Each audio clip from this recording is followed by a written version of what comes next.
Guys, this is Josh Rosario coming at you again with a good Josh Talks.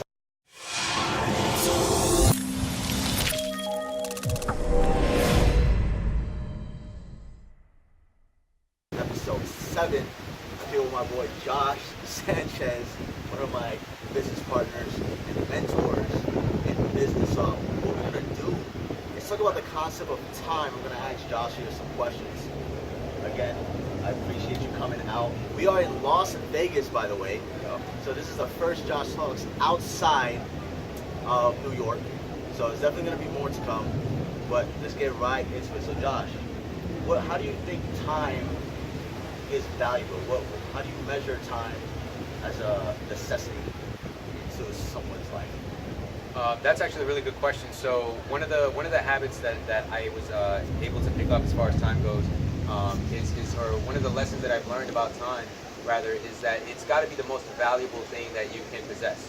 We're all born with the luxury of time. Whether fast forward till today, whether you're like 20 years old, 30, 50, whatever your age range is, we all have some luxury of time. And I always said that.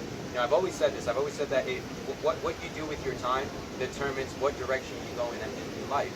And a lot of people, to them, like I talked to several people throughout my career where they tell me that, I can't do this because I don't have enough time. I can't go there because I don't have enough time. And, I think about that, I let it sink in and I think about it and I say to myself, well, you know what? Everyone has the same amount of time. We all have 24 hours in a day, but it's what you do within your 24 hours that determines whether you're getting one step closer to where you want to be or one step further from, where you don't, from where you're ultimately want to be. So, I think that time is the most important thing. I would even go as far as to say that time is actually far more valuable than money. Because if you're doing the right things with your time, if you're leveraging your time the right way, then the money, the freedom, all of that cool stuff that comes with it, it's going to come regardless. So that's my take on that. How can I optimize time? Doing a lot in a short period of time. I always talk about the laws of compressed time, something that my mentors taught me, and I always look to do as much as I can in a short period of time. So that's my perspective on that, man. And how do you think if somebody wanted to free up more time? Let's say they're always working a 9-to-5 job, or they have so much things going on. How do you think somebody can free up some more time to do the things that they always wanted to do if they're at a point in their life where they're not going anywhere? They feel like they're not progressing in life. Right? How do you feel that person should go about freeing up their time? That's another great question. So speaking off of experience on this one, from my experiences when I first decided to become an entrepreneur, I was still working a full-time job. Right. I was working a full-time job. It was costing me a lot of my time.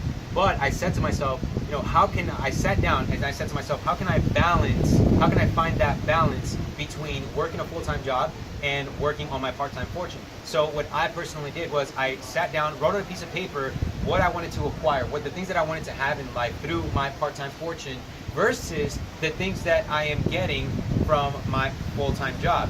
So looking at the pros and the cons and writing down what am I getting with plan B as opposed to plan A or vice versa, I started to figure out and map out, how can I stop watching an extra show on TV to free up more time? How can I stop going out on Friday nights to partying and clubbing to free up some more time to work on my part-time fortune that will ultimately help me get rid of my full-time job? So that's one way that I encourage people to find that balance, is to sit down, get a piece of paper, and write down the pros and the cons of what it is that you're doing right now that's costing you a lot of time versus what it is that you want to do, right, that you see yourself doing in the next 20, 30 years that will allow you to have the luxury of both time and money.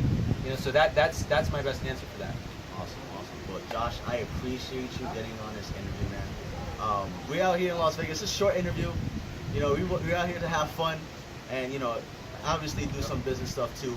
So I appreciate you Anytime, bro. getting on here. Guys, watch out for the next episode of Josh Talks, episode 8. See you guys soon, please. Let's go.